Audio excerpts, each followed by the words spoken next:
Good morning. Good morning. All right, we're being recorded. Welcome to the podcast. Thank you. This is my very first podcast. Oh, well, I'm in the park, so I don't have a name for this podcast, but probably be something like walking in the park with people or something. Um, a friend of mine got me from Amazon these neon green pants. That seems very fitting. I don't know if it was a random thing or there was a previous conversation about neon green. No, we are talking. So I have this theory about um, how would your 8-year-old self want you to dress as an adult?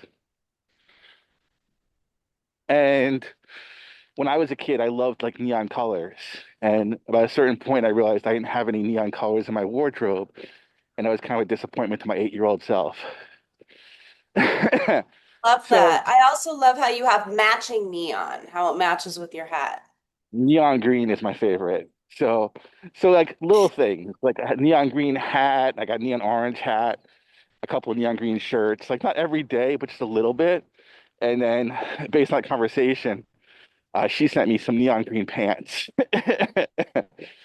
And I asked her what her 8-year-old self would have liked. She's like more pink. So she's a nurse, so I got her some pink scrubs. Nice. Yeah. Anyway, so how about you? What would your 8-year-old self would like you to wear that maybe you're not wearing now? The cool Or thing is, I think I probably, God,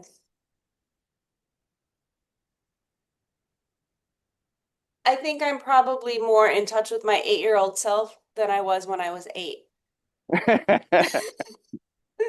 And I think I do wear the things that my 8-year-old self would have wanted to wear had she been allowed to have an opinion and let herself have an opinion. Well, what are some of those items? Tell us. When I say us, I mean myself and the 5 or 10 people who eventually got Oh, there. my hair's purple. Oh, that was growing out. So there's that. Sorry. Um, Yeah, I can see that when I take my sunglasses off, I can see the purple. Very nice. yes, it used to be all purple and pink and blue. It was like all different. And it's growing out now. Um,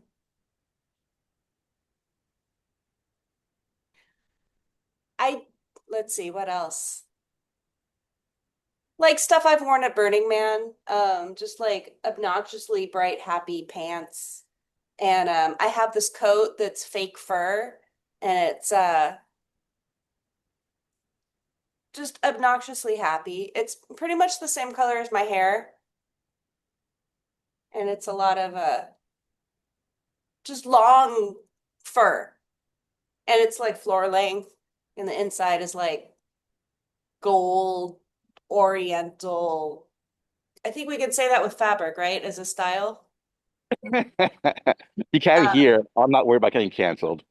well, I try to, not offend people. Um, Really? Because I try to offend people. yes, we're opposite like that. Um,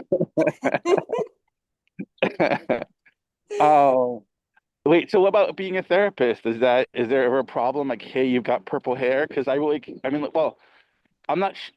I just think there is a double standard because there's a lawyer who works at the same firm as an independent contractor that I do, and she has like glitter in her hair, mhm. and I don't mind that. But I think if I had glitter in my hair, there would be a conversation. Anyway, the point is like, as a therapist, do you ever get like talked to about your hair color? So a lot of my growing, like that actually opens a can of worms that actually I talked about in my clinical case study, which I just finished for my doctorate. And it was all about like getting to know yourself and being able to express yourself. And I mean, it was about a lot of different things, but that was part of it. Accepting the disowned parts and honoring them and giving them expression. Um, and authenticity. And when I was working with agencies, there was I had a lot of stress about like how much of myself can I be? How much do I have to like be in the box? How much of myself do I have to suppress? And now that I work for myself and there is nobody telling me, like I have no boss, it's me. Um, Right. there's this amazing free feeling that I can do what I want. Like it's not a it's not a so my clients give me compliments on my hair. I think they like that I have purple hair. Um, Well, I mean, it's self-selecting, right? If they didn't like it, they wouldn't be your exactly. client. Exactly. Um, and yeah, perfectly. I mean, perfect. That's a perfect way of saying it. But yeah, but you have a business, and people who want to be therapized by a purple-haired hippie will come to you, and those who want to have someone with like a tweed jacket with patches on the elbows, someone smoking a pipe will go someplace else. exactly. So it's totally self-selecting.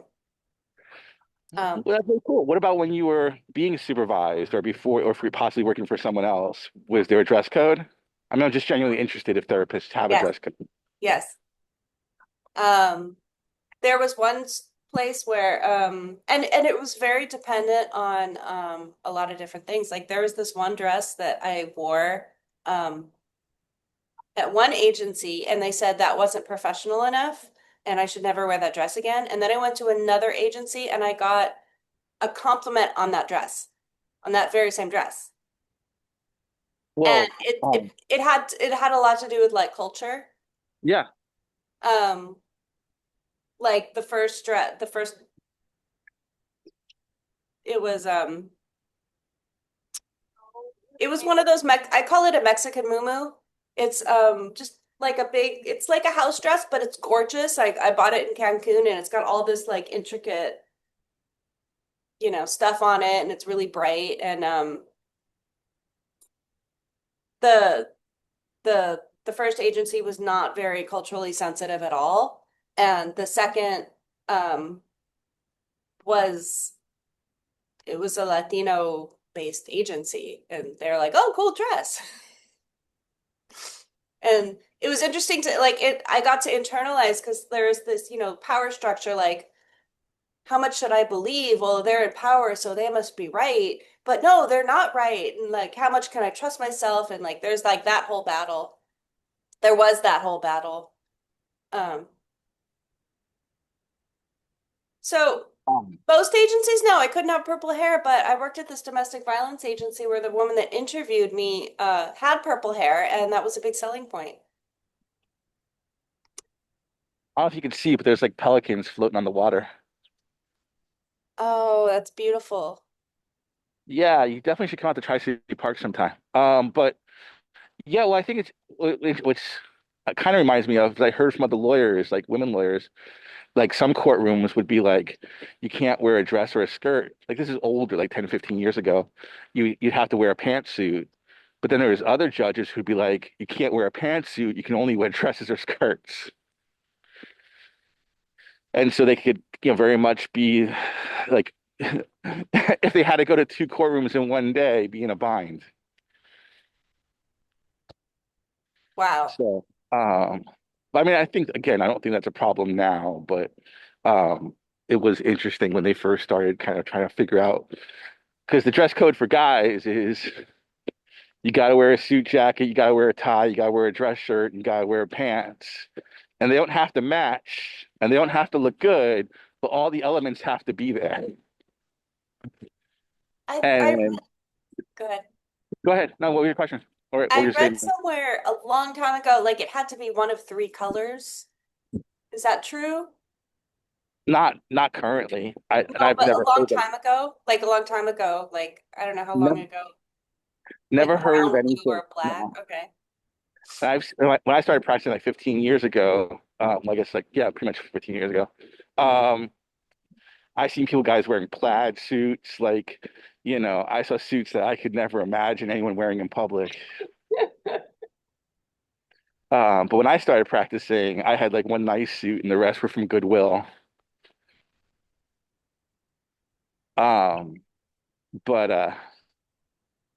and then a young lawyer came to shadow me when I was doing pro bono work for evictions, and he was like wearing like a short sleeve collared shirt, no tie, and I got very upset with him.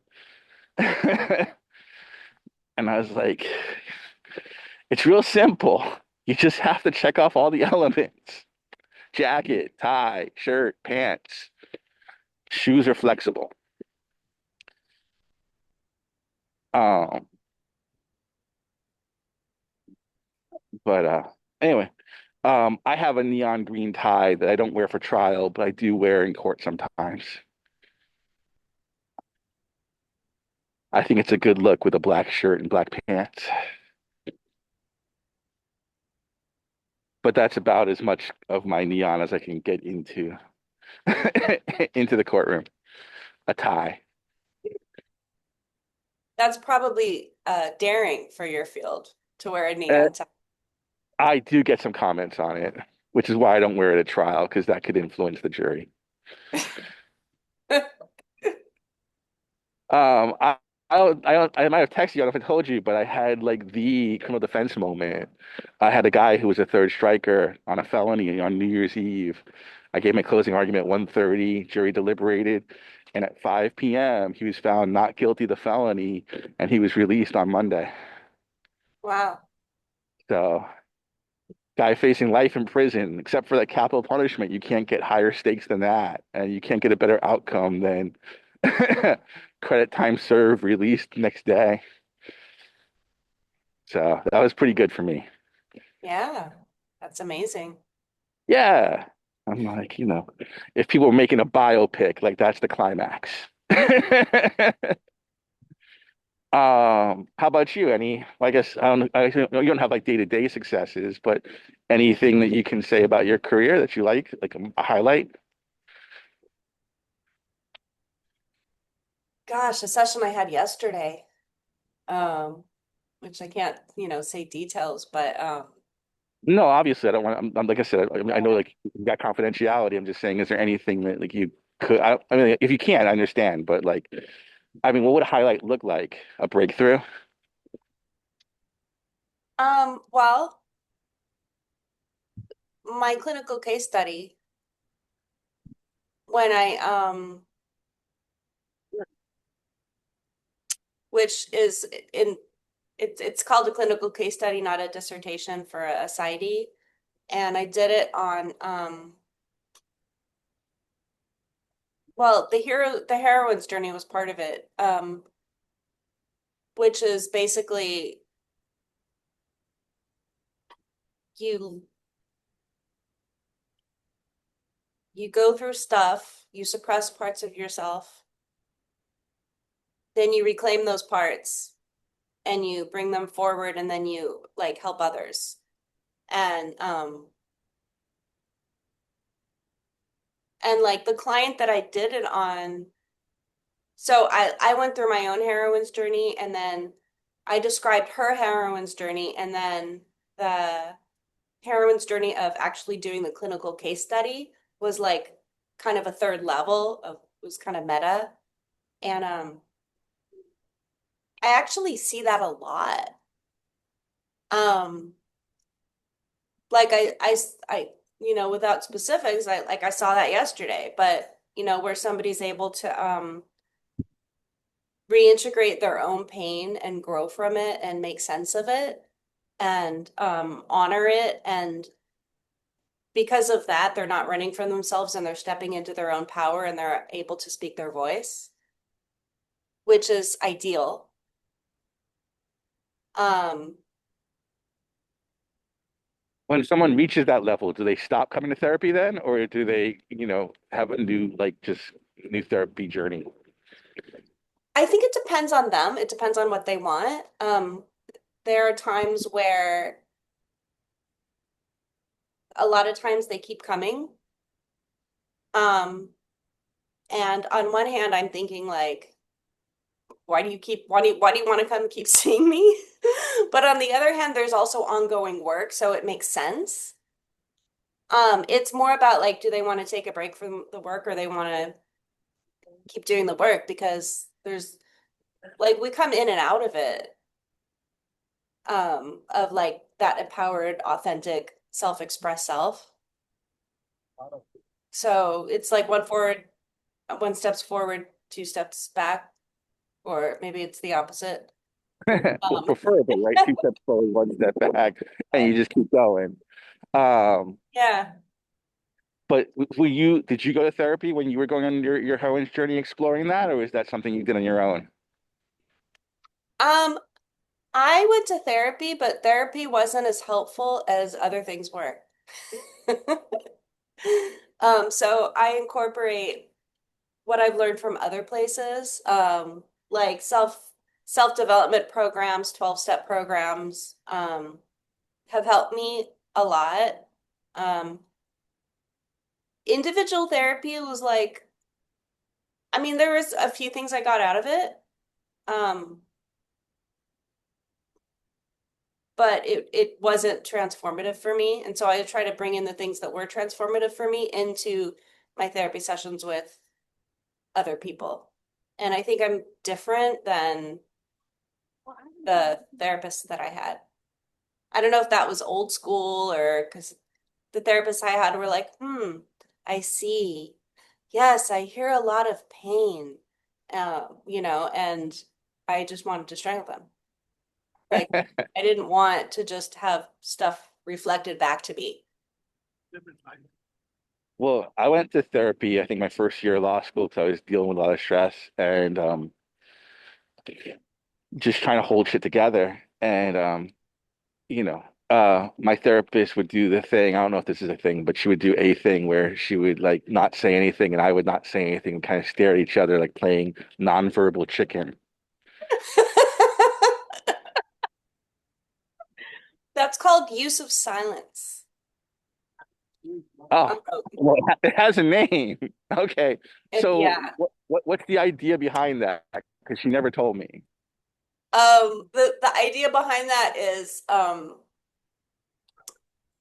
if the client breaks first, a lot of times what they say is something that they wouldn't have said otherwise had the therapist not gotten in the way, and it's often significant in some way and important.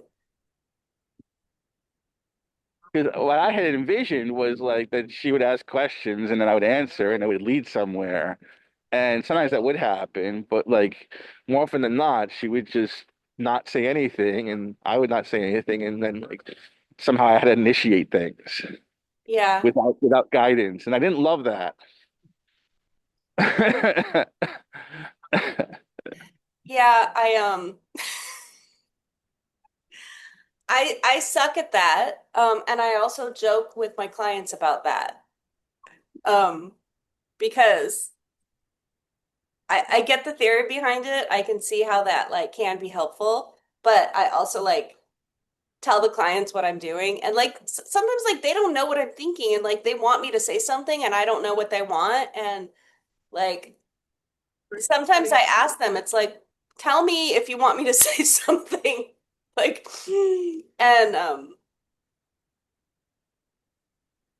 and a lot of times they do. Like I had one client who had like he had a term for it.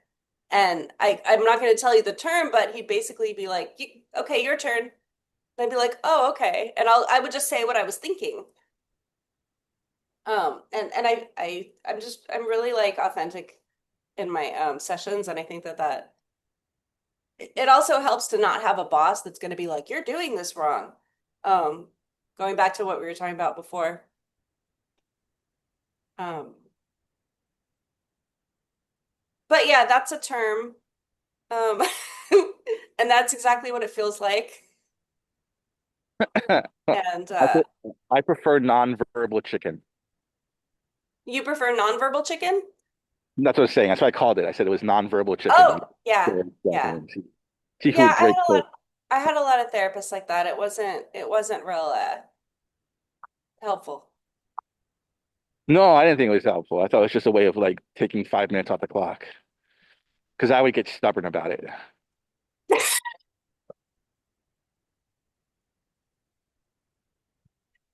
Sometimes like if I don't know what to say, I'll just say like I got nothing, keep going.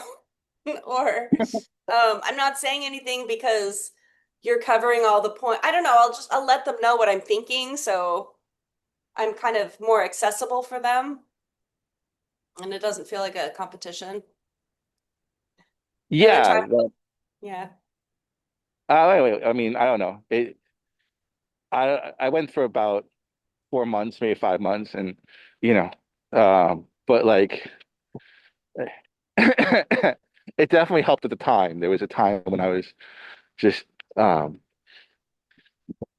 just dealing with things, and eventually I was like, okay, I can deal with things on my own now. Hmm. Um, but but I definitely needed it at the time. And well, let's see. So first off, I'm not sure our 5 or 10 listeners know what the heroine's journey is. Is that the same thing as a hero's journey, or is it specifically like a different adaptation of it? It's it's not the hero's journey. It's so there's Joseph Campbell's The Hero's Journey, and he was asked once, like, so what's the heroine's journey? And he said, well, there isn't one. The heroine is she's already there, and the hero is just trying to get to the heroine. And the feminists that were psychologists and writers were like, we don't like that. That doesn't make sense. So this woman, Maureen Murdoch, wrote this whole book about the heroine's journey. And then I've heard other people talk about it and write about it. And it's basically it has like it's steps of growth. And I made the argument how the 12 steps of the different 12-step programs are actually a pathway of um going through the heroine's journey. Um, but it's basically like something happens to you. And in the heroine's journey, it's specifically like dealing with like feminism and the patriarchy and um, you were born into this world that is for men, designed by men, and we're given these certain messages like what's okay, what's not okay, what's um, a good quality to have, a bad quality to have. Like there's whole value this value system associated with, and then we learn how to, but everybody, not just women, like we learn just growing up in society, we learn how to that certain things about us are okay and not okay, and we should uh tuck some of those things away and just pretend they're not there and try to make them go away. And everybody does this to an extent. It, you take gender out of it, like everybody does this for an extent because nobody had a perfect childhood with no pain. Like we all have that to some degree. So we learn to like suppress parts of ourselves, and those parts that we try to make go away, they don't really go away. They just kind of sit there and a lot of times fester and get worse until we can't ignore them anymore. And so in the heroine's journey arc, we try to fit into this mold in terms of like that's very gendered and what's okay and what's not okay. And a lot of times the heroine gets the thing, um, no matter what that is, the career, the money, the job, the whatever. And she feels that like there's something missing. Um, and there's some like she's still not happy. And like something happens to make that kind of come to fruition, and she's kind of hit with the brick like, oh my God, something needs to change. I thought I was doing all the right things and I'm not. And that sends her into the darkness of the soul. Night of Forgot what it's called. Dark Night of the Soul. Um, and she does the inner work, and reclaims the parts of herself that were disavowed, disowned, and reincorporates them, and then goes forward and helps others and makes the world better.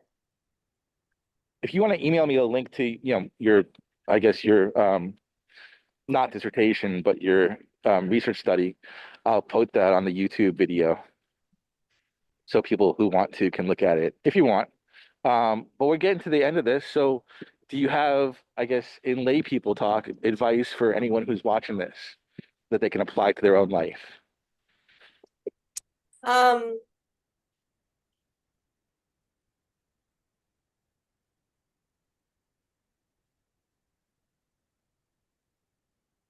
what what has helped me tremendously and what I try to help clients with is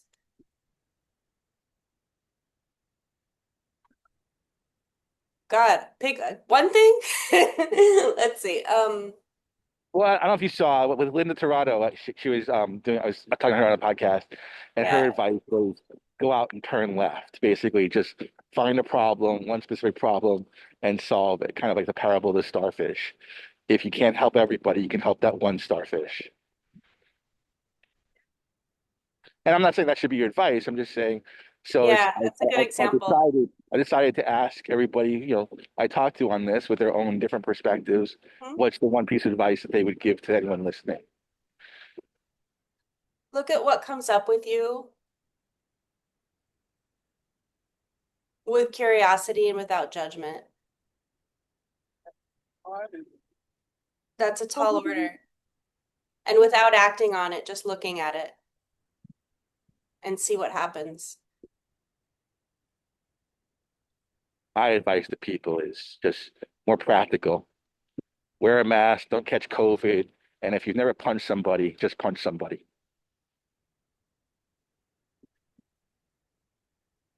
I think that's an experience Um, everybody can have. Reach out. So something more practical, reach out. Get out of your own head. Treat your head All like right. a bad neighborhood. Don't go there alone and reach out. All right. Well, thanks for doing this. I hope you had a good time. I did. This was fun. Well, I'll reach out to you in a couple months to see if you want to do it again. All right. Okay. Thanks a lot. Thanks. Bye.